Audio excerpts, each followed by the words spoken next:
challenge for our search teams were what we're going to have to deal with on the recovery of body parts.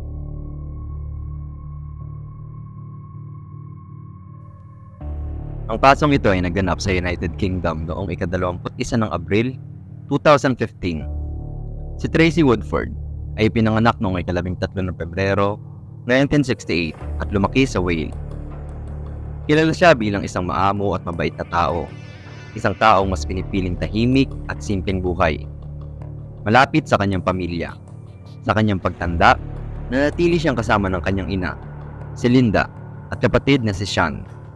Kontento na siya sa piling ng kanyang mga mahal sa buhay at mga matatalik na kaibigan. Ngunit ang araw na iyon, ika-21 ng April 2015, na nagsimula na parang isang karaniwang araw, ay magiging ang huli. Huli na makita ng kanyang pamilya sa Tracy, 47 taong gulang, isang mabait at inosenteng babae, na mawawala sa mga paraan na ni sa panaginip ay hindi nila maiisip. Ang trahedyang ito ay nagsimula ng simple, ngunit sa pagtatapos, isa itong kwento na puno ng lagim at kalunos-lunos na wakas. Ayon sa mga alaala ng kanyang kapatid na si Sean, ang araw na iyon ay nagsimula ng payapa. Magkasama silang nagkape sa kusina at doon sinabi ni Tracy na bibili siya ng singsing sa bayan. Kaya't ng araw na iyon, tumungo siya sa Pontrepid Town Center at bumili nga ng singsing. Pagkatapos nito, naisipan niyang huminto sa ilang bar. Bagamat walang kakaiba sa isang taong nagiinom ng ilang baso, hindi ito pangkaraniwan kay Tracy. Isang babaeng bihira uminom at mabilis tamaan ng alak. Naglakad-lakad siya sa iba't ibang pub at bar noong hapon na iyon. Ngunit sa isang pagkakataon, tinanggihan siya ng mga staff na pagbentahan ng alak dahil mukhang hindi na siya matatag sa kanyang paglalakad. Nakakabahala na at ang takot ay parang unti-unting sumusulpot sa paligid. Sa bandang 7:45 ng gabi, pumasok sa Tracy sa Skinny Dog Pub, isang lugar kung saan madalas magtitipon ng mga lokal. Dito niya nakilala ang isang 50 anyos na lalaki na nagngangalang Christopher May. Maraming nakapansin kay Tracy sa loob ng Skinny Dog.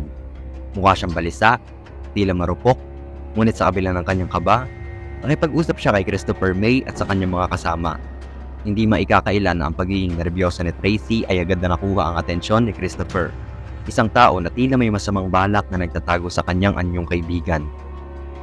Nakakagulat nga, hindi ba? Sa kabila ng mga senyales na tila nagpapakita na may mali, si Tracy na tila balisa, ang pagtanggi ng ilang pub na pagbentahan siya ng alak dahil mukhang lasing na siya, walang nag-akala na ang gabing iyon ay magiging simula ng isang nakakatakot na trahedya. Minsan, sa mga ganitong sitwasyon, ang mga tao sa paligid ay hindi agad nakakakita ng panganib. Baka inisip nila na isa lamang itong ordinaryong gabi, o baka sanay na sila sa ganitong mga eksena sa pub. Hindi nila alam na ang simpleng kilos tulad ng pag-upo at pakikipag-usap kay Christopher May ay nagtatago ng isang malalim at madilim na hangarin. Si Christopher ay kilala ng kanyang mga kaibigan bilang isang palabiro at mabait na tao, at ang The Skinny Dog ay regular niyang pinupuntahan para uminom. Sa paglipas ng gabi sa pub, unti-unting nagbago ang kilos ni Tracy. Mula sa pagiging tahimik at balisa, nagiging komportable na siya sa presensya ni Christopher at ng kanyang mga kaibigan. Makalipas ang ilang oras, naalala ng mga saksi na nakita nilang naglalambingan ng dalawa, at sa isang punto, inalokman ni Christopher sa Tracy ng inumin kapalit ng pag-uwi niya sa kanya. Bagamat mariing sinabi ni Tracy na hindi siya ganoong klase ng babae, habang lumalalim na ang gabi, nakuha ng CCTV ang huling mga imahe ni Tracy. Naglalakad kasama si Christopher papunta sa kanyang bahay. Makalipas ang 3 oras mula sa huling paglitaw ni Tracy sa CCTV, may narinig na malakas na kalabog ang mga kapitbahay na nasa ilalim ng apartment ni Christopher. Inakala nilang si Christopher lang ang bumalik mula sa inuman, gaya ng nakasanayan, at lasing na bumagsak. Dahil sanay na sila sa ganitong eksena, binaliwalan nila ang ingay. Hindi nila alam na ang kalabog na iyon ang hudyat ng isang mas nakakatakot at madilim na pangyayari. Nang gabing iyon, hindi nakauwi si Tracy at nagsimulang mabahala ng labis ang kanyang pamilya. Wala silang kaalam-alam na isang bangungot na ang bumabalot sa kanilang mahal sa buhay. Kinabukasan, nagpakita si Christopher sa kanyang trabaho. Isa siyang empleyado sa isang restaurant at napansin ng mga katrabaho niya ang mga kapansin-pansing gasgas sa kanyang mukha. Mga marka na tila nagkakwento ng isang laban ng isang desperadong pagtakas. Tinanong ng manager kung ano ang nangyari. At agad namang nagbigay si Christopher ng kwento. Isang aksidente raw na dulot ng isang poste na binili niya mula sa isang tindahan ng mga kasangkapan. Sa mga oras na iyon, tinanggap ng lahat ang paliwanag na ito na para bang walang anumang mali. Sino ba ang mag-aakalang may masamang naganap sa likod ng simpleng aksidenteng iyon? Ngunit may isang kapitbahay na hindi maalis sa isip ang nakita niya. Si Christopher, na naglalakad ng may bitbit na tila mabigat na bagay. Mukhang sobrang pagod, halos parang nawalan ng buhay. Bagamat hindi niya iniisip na may kakaibang naganap, ang itsura ni Christopher ay tila nagbibigay ng babala. Isang malungkot at mabalasik na paalaala na ang dilim ay mas malapit kaysa sa kanilang inaakala. Samantala, ang pamilya ni Tracy ay kumikilos na. Nag-alala ang kanyang ina, kaya't nagsimulang tumawag sa mga kakilala, umaasang may nakakita kay Tracy. Tinawagan niya ang isa pang anak na si Sharon, ngunit walang balita. Naging sunod-sunod ang mga tawag at mensahe para kay Tracy. Mga tunog ng teleponong umaalingaw sa kawalan, pero walang sagot. Patuloy na bumabalot ng kaba. Isang malalim na pakiramdam ng takot ang lumalago mula sa puso ng kanyang pamilya. Ang mga kilos na Tracy na hindi niya pagsagot o pag-uwi ay labis na kakaiba. Kaya naman, hindi na nagdalawang isip ang kanyang pamilya na tumawag sa mga otoridad. Ang takot ay sumisiksik na sa kanilang dibdib. Alam nilang may hindi tama, kaya humingi sila ng tulong sa pulisya. Nang magsimula ang investigasyon, tila mabilis na nagsimulang mabuo ang mga piraso ng misteryo. Sinimulan ng mga pulis na suriin ang mga pub sa Pontypridd Creek. Sinusubaybayan ang mga huling galaw ni Tracy. Hindi nagtagal, nalaman nila mula sa mga lokal na ang uling beses na nakita si Tracy ay kasama si Christopher, kung saan sila nag-uusap at tila naglalambingan sa isa't isa. Magkasama silang umalis sa pub.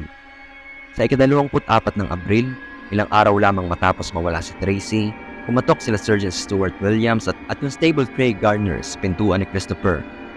Sa simula ay ayaw basta ng buksan ni Christopher ang pinto, pero dahil sa pagtsatsaga ng mga pulis, pinapasok din sila sa wakas. Agad na bumungad sa kanila ang isang nakakagimbal na amoy. Isang amoy na tila bulok na karne at ihi ng pusa. Nakakapangilabot. Hindi maalis ng mga opisyal ang mga tanong sa kanilang isip. Ano ang amoy na ito? Habang sila ay naglalakad sa loob ng apartment, napansin nilang balisa si Christopher. Ikinuwento niya sa mga pulis ang mga pangyayari noong gabing iyon. Oo, inamin niya na nakilala niya si Tracy at magkasama silang umalis ng pub.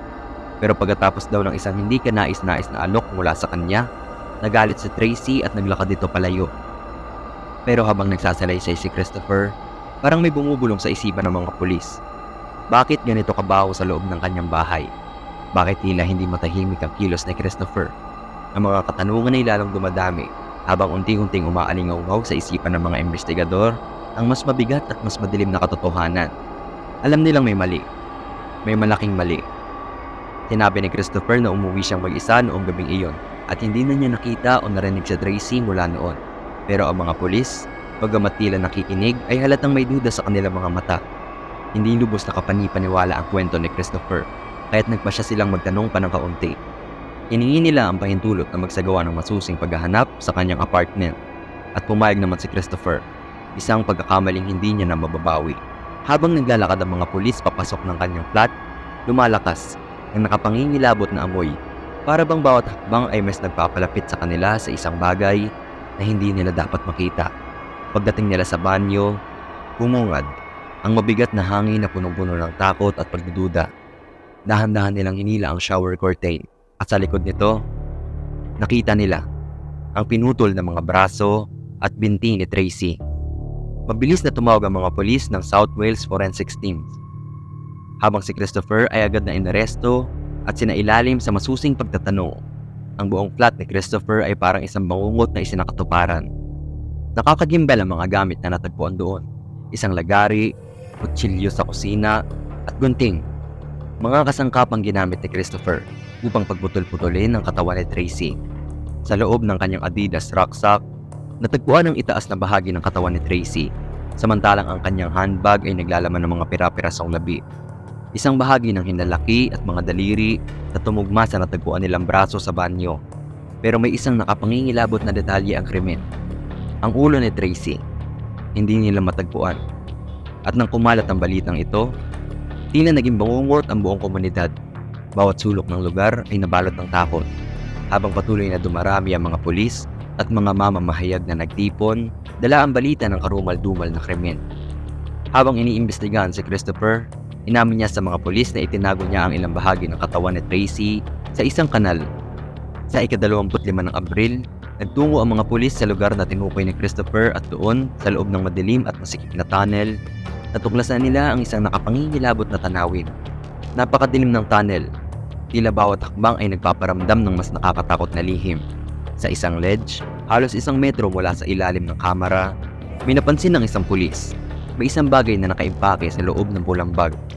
Habang inaabot ng pulis ang bag, napalingon siya sa kanan at doon sa gilid. Nakabulagta ang ulo ng tao. Bugbog at may mga hiwa. Hindi na makilala. Ang bag na pula, puno ng mga pira-pirasong labi ni Tracy. Ibig sabihin, pinutol ni Christopher ang ulo ni Tracy. Inilagay ito sa isang backpack at naglakad-lakad pa sa labas kasama ang ulo sa kanyang likuran. Tila walang anumang nangyayari. Isang nakakakilabot na pag-iisip ang malaman na may isang tao sa gitna ng mga tao naglalakad na may dalang pugot na ulo na para bang normal lang ang lahat. Sino ba ang makakapag-isip na may ganitong kasindak-sindak na lihim sa isang ordinaryong bag na nakasampay sa kanyang likuran? Parang isang eksena mula sa isang bangungot. Ngunit ito ay totoo. Noong nagsimula ang paglilitis noong 2015, hindi mapigilin ni PC Cricket Gardener ang kanyang emosyon habang nagbibigay ng testimonya tungkol sa pagkakatuklas niya sa mga labi ni Tracy sa loob ng shower. Sa nanginginig na boses, sinabi niya, "Akala ko niloloko lang ang mga mata ko na parang nanonood ako ng isang horror movie. Isipin mo iyon, isang tagpo na parang galing sa isang pinaka-nakakatakot na pelikula. Ngunit totoong nangyari." Ang mismong polis na sanay sa krimen, tila nawalan ng lakas sa kanyang nakita. Ang pathologist na sumuri sa katawan ni Tracy ay nagbigay ng mga nakapangingilabot na ebidensya. Ang pagkakapira-piraso ng katawan niya ay ginawa ng isang taong bihasa sa paggamit ng kutsilyo. Isang taong marunong maghiwa ng laman, maging sa tao man o hayop. Dito nagbukas ng bagong dimensyon ng kaso. Si Christopher ay dating nagtatrabaho bilang isang butcher, tagakatay ng hayop, eksperto sa paggamit ng kutsilyo sa pag-aalis ng laman mula sa tadyang, mga binti, at balikat. Ang kasanayan niyang ito ang tila ginamit niya upang gawin ang kakilakilabot na krimen na ito. Ayon sa prosekusyon, malinaw na ginamit ni Christopher ang kanyang natutunan sa butcher shop, hindi sa hayop, kundi sa isang tao. Nakapangingilabot isipin na ang kasanayang iyon na dapat ay para sa trabaho ay ginamit sa ganitong karumal-dumal na paraan. Samantalang, ang depensa ni Christopher ay nagbigay ng ibang bersyon ng pangyayari. Ayon sa kanya, nahuli niya sa Tracy na kinakalkal ang kanyang pitaka at sa tindi ng galit niya ay bigla siyang nawalan ng kontrol. Sinabi niya na ang pagpatay ay hindi sadya at ito ay ginawa niya bilang self-defense. Matapos nito, inamin niyang nang mawala ang kanyang kalasingan, ilang beses siyang nasuka sa ginawa niya. Labis na natakot at nadismaya sa sarili. Ngunit totoo nga ba ito? O isa lamang itong pagtatakip sa mas malalim at mas madilim na motibo? Nilarawan ni Christopher na tila hindi totoo ang lahat habang isa-isang inililipat niya ang mga parte ng katawan ni Tracy mula sa kanyang flat papunta sa drain ng tubig sa mga sumunod na araw. Para bang nasa isang bangungot siya. Isang bangungot na siya mismo ang lumikha. Pero habang lumalalim ang investigasyon, lumalabas na malayo ito sa isang aksidente.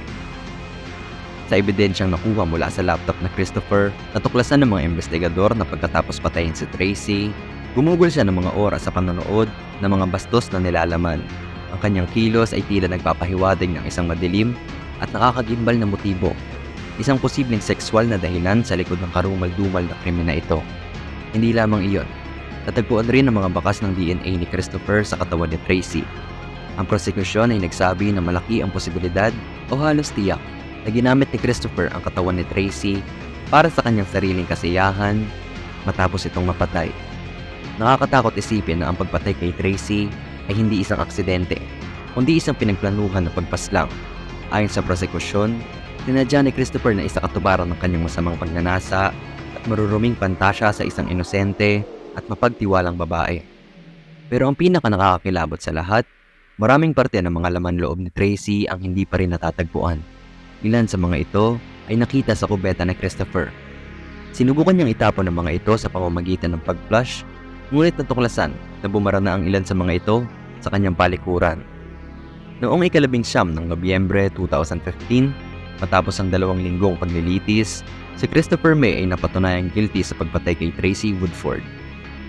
Hinatulan siya ng habang buhay na pagkakakulong na may minimum na 28 taon. Nakaupo si Christopher, walang anumang emosyon habang binabasa ng hurado ang hatol.